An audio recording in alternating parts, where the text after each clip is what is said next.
Saya mulai dari awal sebagaimana yang dulu. Ada 4 kali pertemuan insyaallah sebelum kita libur. Mulai dari Rabu ini dan beberapa Rabu setelahnya. Kita mau bahas tentang yang pertama adalah menanamkan prinsip bahwa kurban itu amal ibadah tahunan. Karena masih banyak pemahaman bahwa kurban itu amal ibadah seumur hidup sekali. Sehingga seolah-olah kurban itu seperti akikah. Sudah pernah kurban atas nama bapak, sudah pernah kurban atas nama ibu, sudah pernah kurban atas nama anak, terus selesai selamanya. Nah, yang kayak gini nggak benar ya. Yang benar gimana? Kurban itu ibadah seumur hidup sekali. Sebagaimana haji itu ibadah setiap tahun. Kurban itu ibadah tiap tahun, bukan seumur hidup sekali. Sebagaimana haji itu ibadah tahunan, bukan ibadah seumur hidup sekali. Walaupun masalah keterbatasan dana, keterbatasan tempat dan seterusnya, sehingga umumnya orang melaksanakan haji seumur hidup sekali. Kalau misalnya ada orang yang punya kesempatan untuk berhaji tiap tahun, ya sah-sah saja. Dan dulu sebagian para ulama dalam biografinya, di antara kelebihan yang disebutkan adalah si A pernah haji 50 kali, si B pernah haji 40 kali. Itu biasa. Karena dia tiap tahun. Di usia sampai 70 tahun misalnya, di usia meninggal 80 tahun, beliau berhaji selama sekian puluh kali. Karena ibadah yang dilakukan tiap tahun, mereka selalu melakukannya sesuai dengan kemampuannya. Selanjutnya, yang mampu harus kurban. Definisi mampu untuk masing-masing ibadah itu beragam ya. Kita ulang. Definisi mampu untuk masing-masing ibadah itu beragam. Karena ukuran mampu dalam ibadah A tentu berbeda dengan ukuran mampu dalam ibadah B. Kalau kita ditanya, orang miskin itu bisa puasa enggak, Pak? Hah? Orang miskin bisa puasa? Dengan orang kaya lebih pintar mana? Ya? Biasa prihatin ya. Sudah biasa enggak makan. Tapi miskin kalau di zaman kita kan tetap makan ya. Sehingga dalam hal ini kalau kita berbicara tentang kemampuan antara satu ibadah dengan ibadah yang lain itu berbeda standarnya. Oleh karena itu untuk bicara kurban, kemampuan kurban tentu berbeda dengan kemampuan zakat. Kemampuan zakat berbeda dengan kemampuan haji. Kemampuan haji berbeda dengan kemampuan jihad dan seterusnya. Karena masing-masing kata mampu untuk di setiap ibadah itu standarnya berbeda. Nah, Nabi SAW menyebutkan bahwa orang yang mampu tapi tidak kurban, coba lihat hadis ini. Man kana lahu sa'atun, siapa yang punya kelapangan rizki, walam yudhahi, tapi dia tidak kurban, fala yaqrabanna musallana, jangan dekat-dekat dengan tempat salat kami. Kira-kira kalau kalimatnya seperti ini berarti apa? Kalau kalimatnya seperti ini, enggak usah mendekat tempat salat kami, itu maknanya apa? Diusir. Maknanya diusir.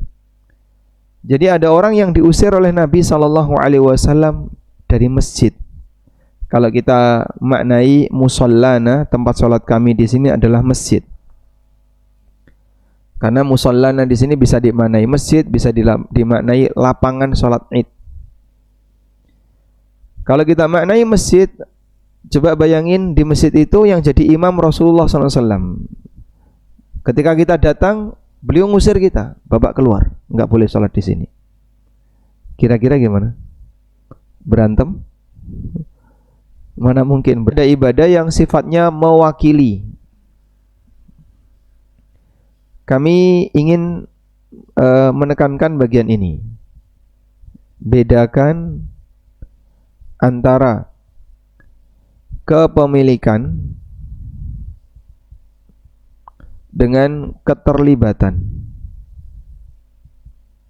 Bedakan antara kepemilikan dengan keterlibatan. Kepemilikan untuk hewan kurban, kepemilikan kurban. Kepemilikan kurban adalah siapa atau siapa yang memiliki hewan itu. Yang saya tulis aja beli hewan itu. Umumnya kan orang beli ya. Pakai uang siapa itu? Kalau pakai uang suami ya berarti milik suami. Kalau pakai uang istri berarti milik istri. Kalau pakai duit pribadi anak berarti milik anak, dan demikian seterusnya. Maka kepemilikan ini standarnya adalah siapa yang membeli hewan itu, pakai duit siapa. Keterlibatan ini lebih luas. Siapa anggota keluarga, siapa anggota keluarga yang mau dilibatkan dalam atas nama. Jadi kan dalam korban itu ada atas nama, dalam atas nama penyembelihan. Sebab Nabi SAW pernah berkorban atas nama beliau dan seluruh, maka berarti ini diperbolehkan orang korban dengan mencantumkan atas nama orang yang ingin dia sebutkan dalam korban itu. Misalnya, ini korban atas nama diriku dan anggota keluargaku. Ini korban atas nama diriku dan seluruh orang yang berada di rumahku, dan kalimat-kalimat yang semisal. Hukumnya boleh. Nah, yang terjadi di sini Pak, keterlibatan.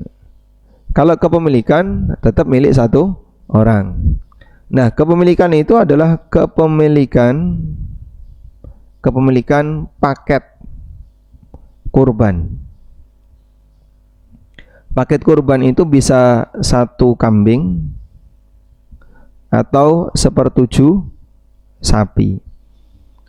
Sehingga seekor sapi dimiliki oleh 7 orang dan melibatkan 7 keluarga. Bukan dilibatkan 7 orang, bukan ya, karena dia dimiliki oleh 7 orang. Sehingga satu paket kurban adalah satu paket kurban yang dimiliki oleh 1 orang. Kemudian saat penyembelihan melibatkan sekian banyak orang yang merupakan anggota keluarga dari al-mudahhi, dari sahibul kurban.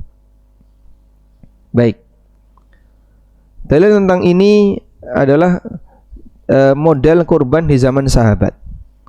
Atha bin Yasar pernah bertanya kepada Abu Ayyub al-Ansari, kaifa kanatid dhahaya ala ahdi Rasulillah sallallahu alaihi wasallam? Bagaimana cara berkorban di zaman Rasulullah sallallahu alaihi wasallam? Jawab Abu Ayyub, kana ar-rajulu yudahhi bisyati anhu an ahli baitihi. Seseorang itu berkorban dengan menggunakan seekor kambing atas nama dirinya dan seluruh anggota keluarganya. Fayakuluna wa yut'imun, mereka makan dan mereka berikan kepada orang lain. Sahibul kurban boleh memanfaatkan sahibul kurban, sehingga kalau ada orang kurban, hewannya sudah dia sembelih, selesai. Sementara distribusi ini aturannya berbeda, sehingga ibadahnya itu sudah selesai sampai di selesainya penyembelihan. Kalau distribusi ini aturannya berbeda. Berarti misalnya kurban tapi tidak didistribusikan, sah atau tidak? Hah? Sah. Sehingga ya, saya kurban, saya beli seekor kambing, kemudian saya sembelih, terus saya bawa semua dagingnya, nggak ada satupun yang saya berikan kepada orang lain untuk saat itu, sah kurbannya. Tuh Pak, kok dibawa semua pakai apa? Saya mau akikoh, atau saya mau walimah misalnya. Ada walimah keluarga saya, ada walimah siapa. Nah ini nanti mau saya gunakan untuk kegiatan walimah, tapi bulan depan. Boleh? Boleh ya. Dan sahibul kurban yang paling berhak. Maka kalau misalnya sahibul kurban minta kepada panitia, tolong urusi hewan saya, biaya adminnya berapa? 200.000. Dia bayar 200.000. Biaya apa? Biaya penanganan kurban. Kemudian sahibul kurban minta, tolong setelah disembelih saya minta dikuliti, semuanya taruh di rumah. Itu panitia nggak boleh nolak ya, karena panitia nggak punya hak, ini kan hak dia. Harus kono belihan dewe ya sah-sah saja. Tapi kan dia sudah bayar 200.000 tadi nggak Pak? Dia sudah bayar 200.000. Sehingga ketika dia sudah bayar 200.000, sebenarnya dia sudah menunaikan kewajiban dia untuk menggunakan jasa orang lain. Saya sudah bayar 200.000 untuk penyembelian, kemudian pengeletan sampai dicacah-cacah selesai. Dan tadi mintanya 200.000. Nah saya minta tolong bawa ke rumah saya semuanya, mau saya freezer. Akhirnya dibawa semua ke rumah sahibul kurban, dimasukkan ke dalam freezer. Sekian bulan misalnya beliau pulang haji atau pulang kegiatan umroh, nah daging itu baru dikeluarkan untuk acara tadi. Bolehkah seperti ini? Boleh, karena kurban sudah selesai sampai di kegiatan penyembelihan. Cuman ini mohon maaf ya, kadang ada banyak panitia yang karena kurang paham tentang masalah aturan kepemilikan, mereka lebih bisa menguasai daripada sahibul kurban. Nah ini nggak benar. Sahibul kurban itu lebih berhak ya. Sehingga kalau sahibul kurban minta, wahai panitia, saya sudah bayar 200.000, nanti saya minta ya sampil kanan kiri depan belakang.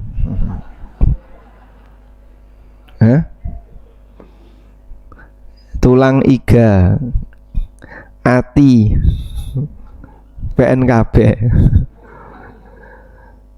Ya Pak, yang ditinggal apa Pak? Usus, jeroan, brabas. Masya Allah, Bapak meninggalkan kotoran untuk panitia ya. Jadi yang ditinggalkan tinggal lambungnya, ususnya, terus apa lagi? Yang dia nggak doyan tinggal kepala misalnya, kaki. Boleh nggak? Secara aturan boleh, sah-sah saja. Nah misalnya anggota keluarganya banyak sekali, ini pas anak-anakku udah mulai, anak-anak saya pada pulang, cucu-cucu saya pada pulang semua, di rumah ada 20 orang ya. Maka saat dia berkorban ya, hanya untuk makan satu keluarga, boleh? Boleh, karena bukan syarat korban harus ditangani oleh panitia. Ulama beda pendapat apakah harus ada yang disedekahkan ke orang lain. Sebagian ada yang mewajibkan, pokoknya harus ada yang disedekahkan. Tapi pendapat yang lebih kuat tidak harus. Dan Nabi SAW menyarankan fayakuluna wa yut'imun, mereka makan sendiri dan mereka berikan kepada orang lain ya. Ini sifatnya, atau yang diceritakan oleh Abu Ayyub, ini sifatnya perbuatan sahabat yang bukan perintah. Artinya mau seperti ini silahkan, mau dimakan satu keluarga juga silahkan. Dan sedekah kepada satu keluarga itu juga bisa dinilai sedekah. Yang punya hewan si A, tapi dimakan oleh satu keluarganya A. Si A ngundang seluruh saudara-saudaranya, kemudian ponakan-ponakannya, paman-pamannya diundangin semua. Ada kurang lebih 30 orang di rumahnya. Dia nyembelih seekor kambing, kemudian makan 30 orang. Sedekah bukan itu? Sudah termasuk sedekah, sah-sah saja.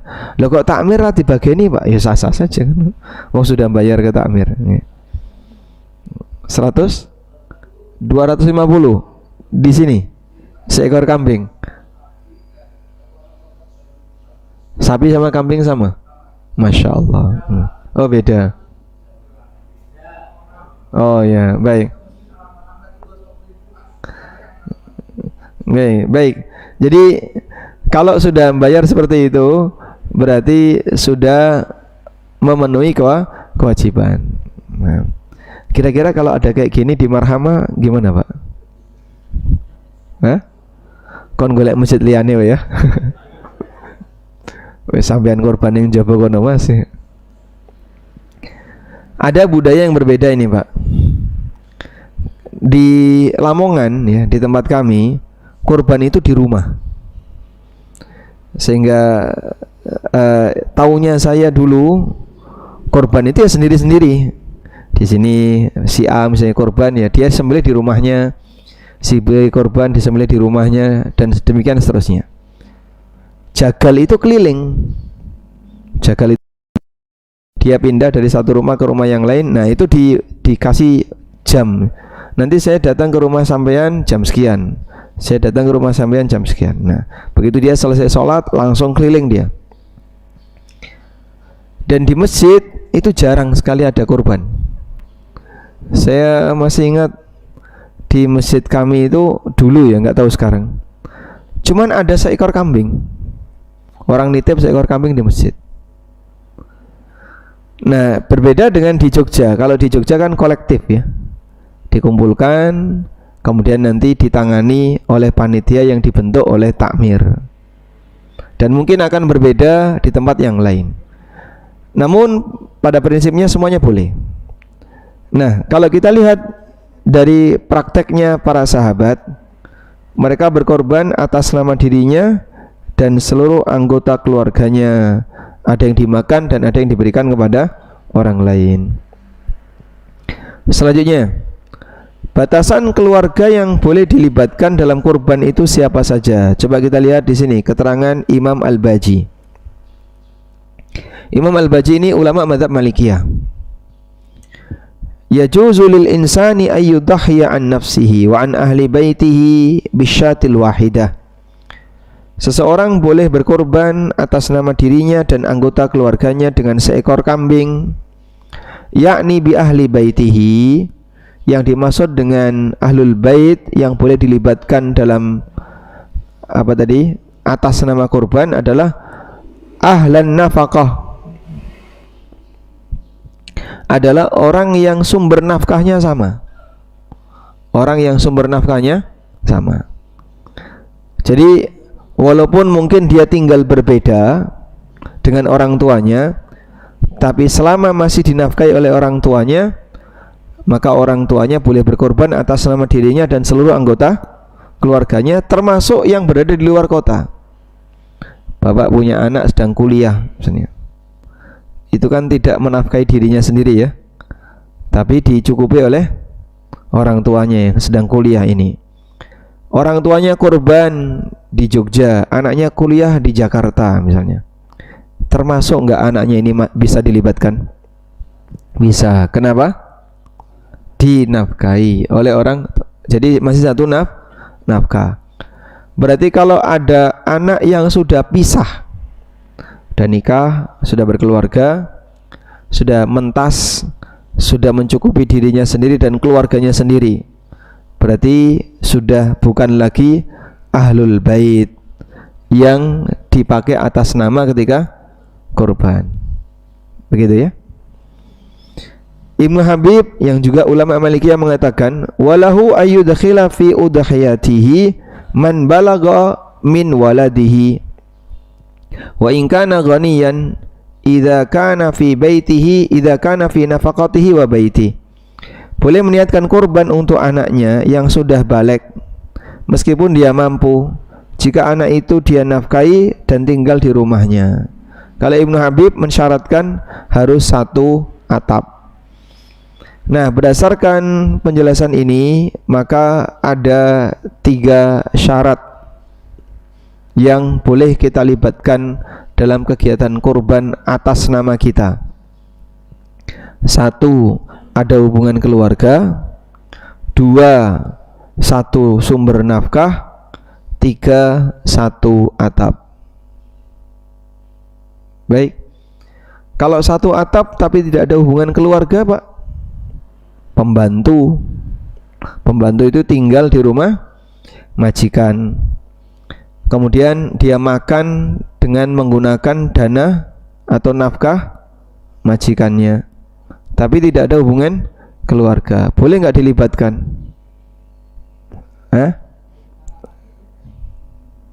Kalau berdasarkan keterangan ini tidak berlaku, kecuali kalau pembantunya dijadikan keluarga. Ya, baik. Jadi insya Allah berkaitan dengan batasan keluarga ini, kalau kita pakai keterangan al-baji, cukup nafkah dan anggota keluarga. Beda rumah nggak apa-apa.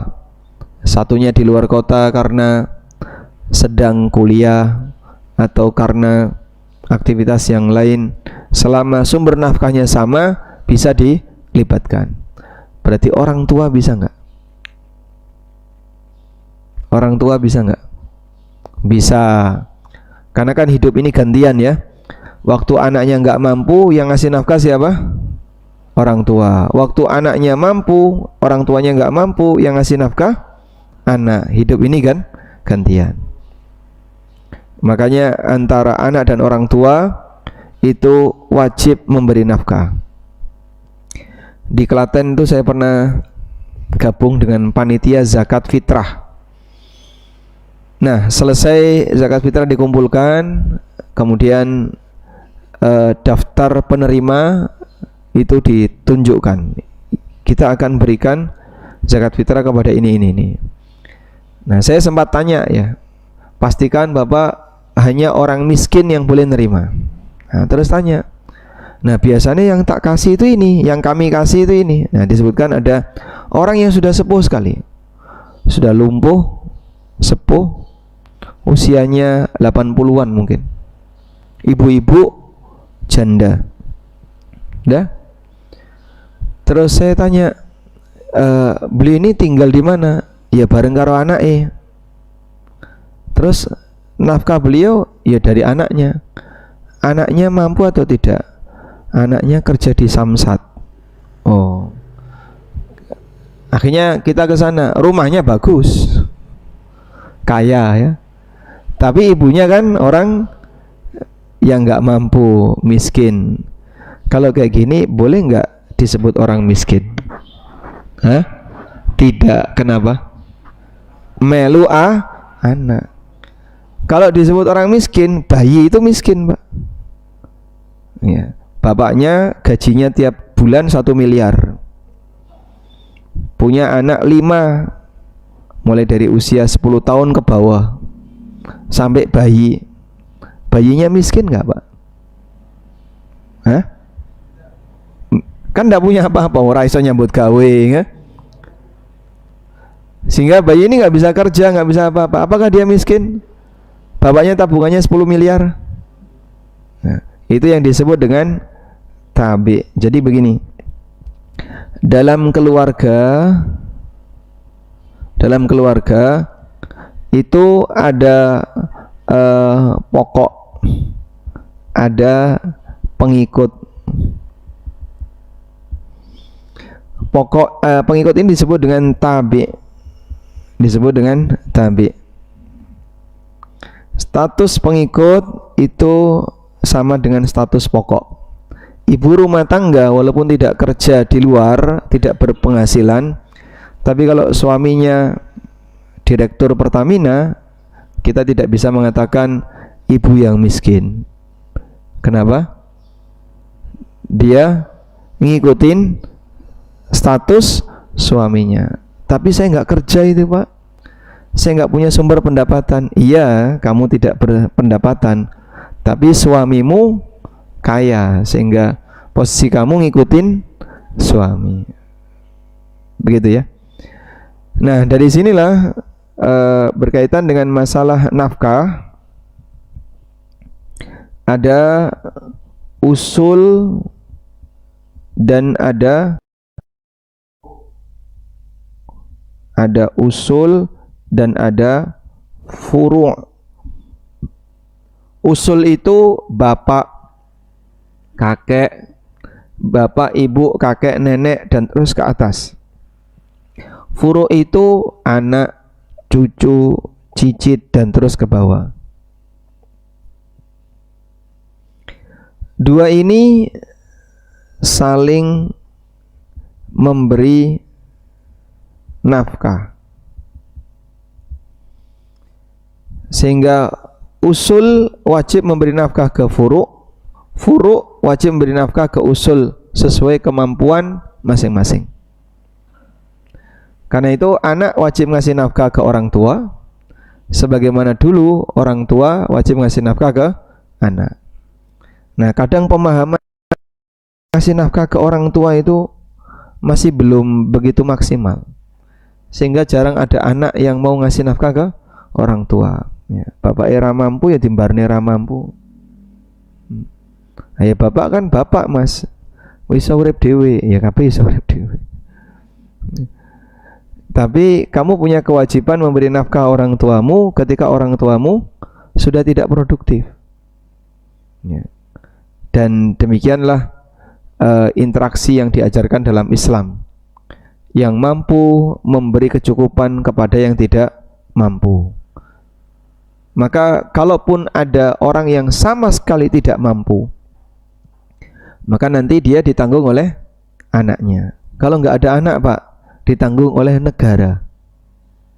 Jadi dia nggak punya keturunan, dia sudah purna atau bahkan dia tidak punya pensiunan, tidak kerja sebagai karyawan negara, sudah nggak produktif, nggak punya anak, ya, tinggal mantap saja, ya, mangan tabungan. Tabungannya habis, tinggal satu rumah, kemudian rumah itu dijual, dia pindah ke rumah yang lebih kecil, dia makan tabungan sampai habis dan belum mati-mati. Selama rizkinya masih ada gak bakalan mati. Terus misalnya pak, semiskin-miskinnya orang ini misalnya sampai gak punya apa-apa, dalam kondisi itu negara yang berkewajiban untuk menanggungnya. Nah dulu zaman Umar radhiyallahu anhu seperti itu sangat diperhatikan. Saya nggak tahu kalau di tempat kita undang-undangnya ada ya, undang-undangnya ada. Anak miskin, orang miskin dan anak terlantar dipelihara oleh negara. Namun pada prakteknya ternyata banyak di antara mereka yang tidak mendapatkan hak itu. Makanya salah satu solusi yang kami, jadi solusi orang yang punya kewajiban untuk mengembalikan uang ke negara, misalnya ASN yang dulu pernah ngambil harta negara tapi nilainya nggak seberapa, misalnya nilainya anggaplah 10 juta, dari akumulasi uang saya dulu sebagai guru, saya sebagai ASN pernah ngambil harta negara senilai 10 juta, belum saya kembalikan. Solusinya salurkan ke fakir miskin. Masih banyak fakir miskin yang belum dapat haknya dari negara, yang seharusnya mereka dipelihara oleh negara, tapi kami nggak pernah dapat dari negara misalnya ya, maka kita kasih ke mereka. Baik, ini ada uang negara, kita kembalikan ke atas kayaknya sulit, langsung kita serahkan kepada fakir miskin, karena Anda punya hak untuk mendapatkan fasilitas dari negara. Baik, kita lanjutkan. Nah, setelah kita paham seperti itu, berarti harusnya ini ya Pak ya, idealnya jumlah kurban di masyarakat sama dengan jumlah kakak muslim yang mampu. Idealnya kan gini. Karena tadi kurban itu ibadah keluarga, dilakukan setiap tahun bagi yang mampu. Berarti kalau semua orang yang mampu keluar satu kurban, maka kurban di masing-masing itu sejumlah anggota atau sejumlah kakak yang mampu di kampung itu. Baik. Sekarang saya tanya, ketakmiran Al-Marhamah mengcover berapa RW? 5 RW. 5 RW itu berapa kakak? Ada 500-an? 4 RW, 400? Antara 400 sampai 500. Anggaplah di angka 450 gitu aja ya. Baik. Jumlah paket kurbannya berapa? Yang mampu berapa? 450 itu. Mampu semua? Yang mampu? Ada yang Nasrani. Jadi 450, yang Nasrani 50 ada? Ada. Lebih. Anggaplah 350 sudah ya. Yang mampu 300. Berarti kan seharusnya ada 300 paket. Sampai segitu enggak, Pak? Tersebar karena ada yang kurban di luar. Nah, insya Allah sebenarnya sekarang semangat kaum muslimin sudah mulai bangkit ya. Jadi kalau dulu kurban itu masih langka, Pak. Mungkin Bapak pernah dapat cerita itu ya. Ada orang kurban di Gunung Kidul, naruh kambing jantan bagus, ditaruhlah di satu kampung. Nah, masyarakatnya merasa eman, wedus apik kaya ngene kok dibeleh. Akhirnya dirawati sekampung. Karena eman, wedus dibeleh, rasido korban. Masya Allah. Lah, kasihan sahibul korban ya. Wallahu alam. Baik, nah insya Allah besok kita akan mengukur tingkat kemampuan orang untuk bisa disebut sebagai orang yang wajib korban atau yang harus korban. Besok akan kita bahas. Tadi kan sudah kita bahas ya tentang, sudah kita singgung, mampu dalam masing-masing ibadah itu berbeda. Maka tingkat kemampuan orang dalam berkorban insya Allah akan kita bahas di pertemuan berikutnya. Wassallallahu ala nabiyyina Muhammadin wa ala alihi wa sahbihi wasallam. Nah. Baik, ada yang mau disampaikan? Silakan. Nah, silakan Bapak. Iya, silakan.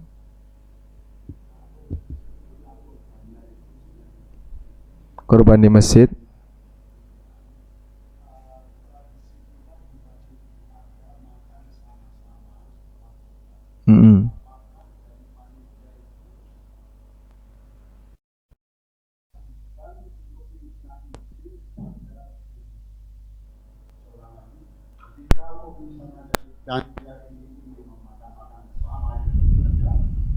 Dan apakah dari panitia penyelenggara itu wajib minta izin mengambil dagingnya untuk dimasak? Masya Allah. Baik. Yang dimakan bersama itu kambingnya siapa, Pak? Atau ngambil dikit-dikit gitu? Daging kurban itu. Tapi pakai apa? Belanja, beli daging 250 atau sekian ratus ribu tadi. Baik. Jadi boleh nggak sih panitia mengambil jatah kurban untuk makan bersama? Ya, sebagaimana ini ma'ruf di masyarakat dan hampir di banyak masjid seperti itu ya. Baik. Kalau ada non muslim yang mau ikut kurban, diterima nggak, Pak? Misalnya non muslim, aku melu arep nyumbang seekor kambing, itu diterima nggak? Boleh diterima nggak? Silahkan diterima. Oh nggih, kami terima. Nanti kambing Bapak akan kami sembelih pertama kali. Ya, pada subuh kita sembelih. Masya Allah. Paham maksudnya, Pak? Bar subuh disembelih maksudnya apa? Sebelum sholat Id. Nanti kambing Bapak akan kami sembelih pertama kali. Bar subuh langsung disembelih, berarti kan sebelum sholat Id. Disembelih sebelum sholat Id, kurban nggak itu? Tidak. Nah, ini yang paling aman. Begitu ada non muslim mau iuran kambing atau apa, silakan diterima, sembelih setelah subuh, sudah bisa langsung proses dimasak. Setelah sholat Id, panitia sudah biasa sarapan. Terima kasih Bapak, kambing Bapak dipakai sarapan panitia. Masya Allah. Kalau ada silahkan ya. Karena ada banyak kasus ternyata non muslim juga pengen ikut gabung bareng rame-rame dengan kaum muslimin dalam berkorban. Kalau nggak ada kejadian seperti ini kan kejadian luar biasa ya. Kalau nggak ada kejadian luar biasa seperti ini gimana? Boleh nggak ngambil jatah itu? Insya Allah boleh, tapi minta izin kepada sahibul korban. Nah, izin kepada sahibul korban itu ada dua.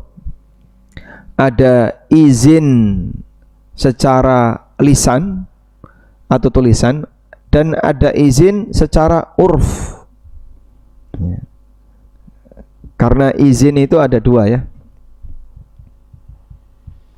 Izin secara berdasarkan kesepakatan, ini bisa lisan atau tulisan. Jadi misalnya masing-masing sahibul korban dikasih selembar kertas, atau kalau sekarang ya kuesioner lewat online, menyebutkan nama, kemudian jenis hewan kurbannya, terus di situ dikasih ketentuan.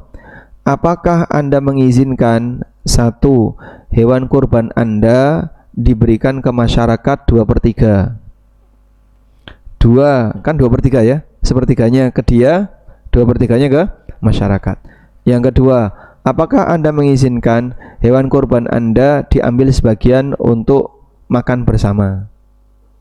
Yang ketiga, apakah Anda mengizinkan kulit hewan kurban Anda disedekahkan untuk dijualkan panitia? Nah, ketika dia centang semua, centangan, sudah selesai. Berarti sudah ada izin dari pemilik. Ini izin kesepakatan. Nah, ada yang kedua, izin urfi, berdasarkan kebiasaan. Kebiasaan itu artinya gini, orang ini sudah tahu nanti hewan saya pasti akan diambil sebagian untuk makan bersama. Dia tahu, dia sadar akan itu. Karena kebiasaan masyarakat di sini, panitia di sini, mereka akan menggunakan hewan kurban itu untuk makan bersama, atau kurban itu akan dibagikan ke masyarakat sebanyak 2/3. Dia tahu. Ketika dia tahu dan dia diam saja, tidak melarang panitia, maka hukum asalnya sudah diberi izin. Ya. Loh, Bapak kan sudah tahu kalau di sini seperti itu. Nah, ketika Bapak diam saja, ya ngertinya kami, Bapak sudah mengizinkan. Kecuali kalau nggak mau, kalau nggak mau sampaikan di depan.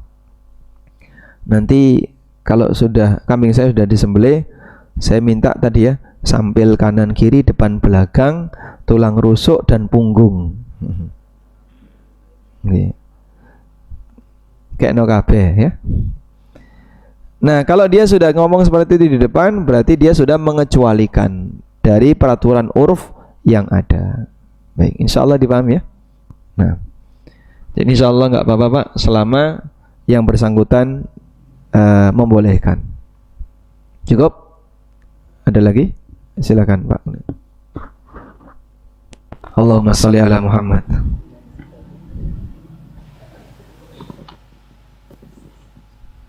Bismillah.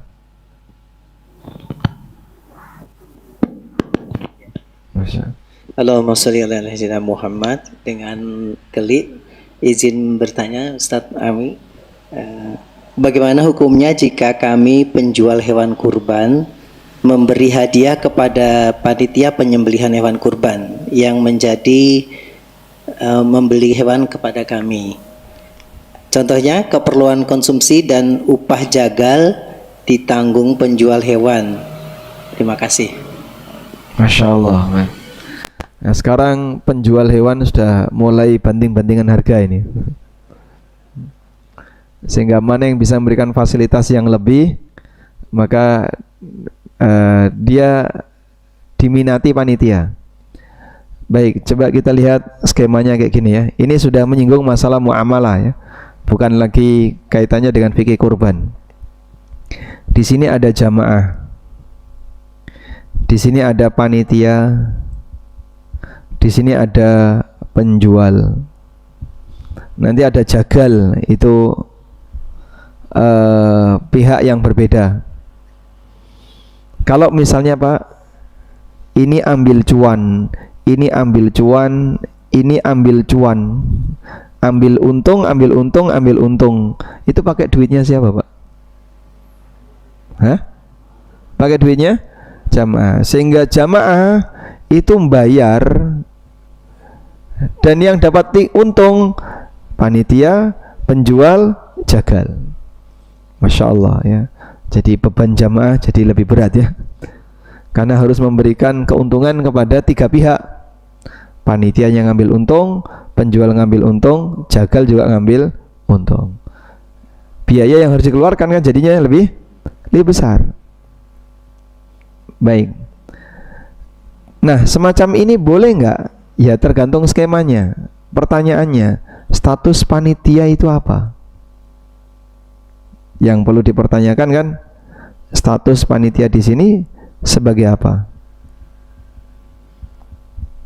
Ya sebagai panitia, iya namanya panitia. Apakah dia penjual hewan atau wakil sahibul kurban untuk mencarikan hewan? Bedanya di mana Pak? Kalau penjual hewan itu begini, ini jamaah, ini panitia, yang ini petani, kita sebutnya peternak ya, peternak. Begini, akad satu ini terjadi jual beli panitia dengan peternak, ini akad satu, sudah, sehingga ini menjadi penjual satu. Lalu setelah dilakukan akad satu, berarti status panitia ini jadi apa? Pembeli. Panitia jadi pembeli. Selanjutnya panitia menjelma jadi penjual. Maka dia jadi penjual dua. Terus berakad dengan jamaah. Ini akad dua. Selanjutnya jamaah menjadi pembeli dua. Begini. Nah, kalau skemanya kayak gini, panitia boleh dapat margin. Panitia boleh ambil margin, boleh ambil keuntungan karena dia penjual. Ya. Sekarang yang kedua, jamaah ada panitia. Sudah? Nah, panitia nggak punya modal untuk kulaan hewan, sehingga duitnya yang dipakai adalah duit jamaah. Maka dia tidak bisa jadi penjual dua. Yang bisa dia jadi wakil jamaah. Wakil jamaah itu gimana? Tolong carikan hewan kurban untuk kami. Wes tak pasrah panitia. Kami pasrahkan ke panitia. Baik. Lalu panitia datang ke peternak. Nah, saat panitia datang ke peternak, dia sebagai apa? Pembeli, mewakili jamaah. Nah, kalau status dia jadi wakil jamaah, panitia ini adalah wakil jamaah, maka panitia wajib menyampaikan semua informasi tentang transaksi itu sesuai kondisi real. Ada bonus, ceritakan. Ada diskon, sampaikan. Karena semua bonus, diskon dan seterusnya tadi haknya jamaah. Terus panitia dapat apa Pak? Boleh minta fee, ujroh. Nah, di sini posisi panitia boleh ada fee atau upah. Dia sudah berjasa mencarikan hewan, maka panitia minta upah. Baik. Boleh nggak Pak, upah itu juga dikasih oleh peternak? Jadi dia dapat dari dua pihak, dari penjual dapat, dari pembeli juga dapat. Wallahu alam, karena dia sudah jadi wakil jamaah tadi, maka sebenarnya upah itu dari jamaah. Kalau dia dapat dari peternak, dia harus sampaikan kepada jamaah, kami juga dapat dari peternak. Apakah jamaah ridho? Kalau mereka bilang monggo jenengan mawon sing mundut, jenengan saja yang ngambil, insya Allah halal. Karena bonus itu kan sebenarnya bonus karena pembelian, berarti dia haknya pembeli. Contoh sederhana kayak gini ya, saya nyuruh bapak, namanya siapa Pak? Pak Soleh, Masya Allah. Ngantuk nggak Pak? Pun nonton ngantuk ya. Nah, sudah tidur setengah jam. Baik, saya nyuruh Pak Soleh, Pak Soleh, tolong belikan motor. Berapa harganya? 20 juta. Saya ngasih ke beliau 20 juta. Berangkatlah beliau ke dealer. Nah, dikasih motor seharga 20 juta plus helm. Helm itu punya siapa? Helm, jaket, sarung tangan, payung, kaos, dan seterusnya. Ini ada satu paket hadiah dari dealer karena bapak beli motor. Pertanyaannya, semua itu punya siapa? Punya Pak Soleh atau punya saya? Kenapa? Loh, yang konsumennya kan saya. Nah, terus Pak Soleh dapat apa? Pak Soleh saya kasih upah. Pak Soleh saya kasih upah ini. Nah, kemudian dealer juga ngasih, Pak, ini ada uang untuk bapak. Pak Soleh harus lapor nggak? Lapor.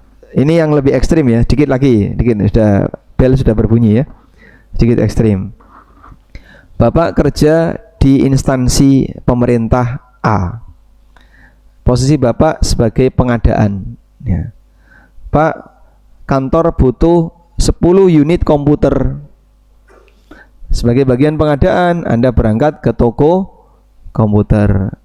Dibelikanlah 10 unit. Sudah selesai dibawa ke kantor. Pihak toko ngasih voucher umroh. Kok voucher umroh, jangan, susah di itu ya. Kegedean. Ngasih amplop 1 juta. Boleh diterima atau tidak?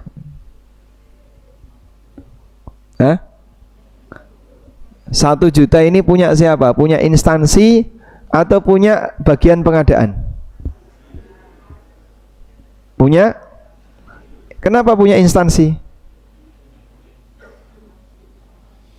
Duitnya duit instansi, tempat dia kerja. Nah, terus dia sebagai bagian pengadaan dapat apa? Loh, kamu kan dapat gaji tiap bulan, dan memang tugasmu bagian itu. Maka jangan mengambil manfaat dari posisi kamu sebagai bagian pengadaan. Tapi paling basah kan bagian pengadaan. Ya. Pesan misalnya di warung Padang, dia dapat makan gratis itu. Boleh nggak kayak gitu Pak? Nggak boleh ya. Coba laporkan ke KPK. Pak, kalau saya seperti ini boleh nggak? Standarnya kan nggak boleh. Nah, kurang lebih seperti itu. Karena dia mewakili instansi, sehingga apapun yang didapatkan dalam transaksi itu menjadi hak milik instansi. Begitu insya Allah. Oke, alhamdulillah. Walhamdulillahirabbil alamin. Insya Allah di pertemuan berikutnya kita akan membahas, mungkin tidak ada di ini ya, tidak ada di mana artikel yang saya siapkan. Nanti kita akan bahas halal haram muamalah kurban. Nah, itu banyak sekali ya. Urusan dengan belantik, urusan dengan bagaimana fee untuk panitia dan seterusnya. Insya Allah akan kita bahas di pertemuan berikutnya. Wa sallallahu ala nabiyyina Muhammadin wa ala alihi wa sahbihi wasallam. Wa akhiru da'wana anil hamdulillahi rabbil alamin. Wassalamualaikum warahmatullahi wabarakatuh.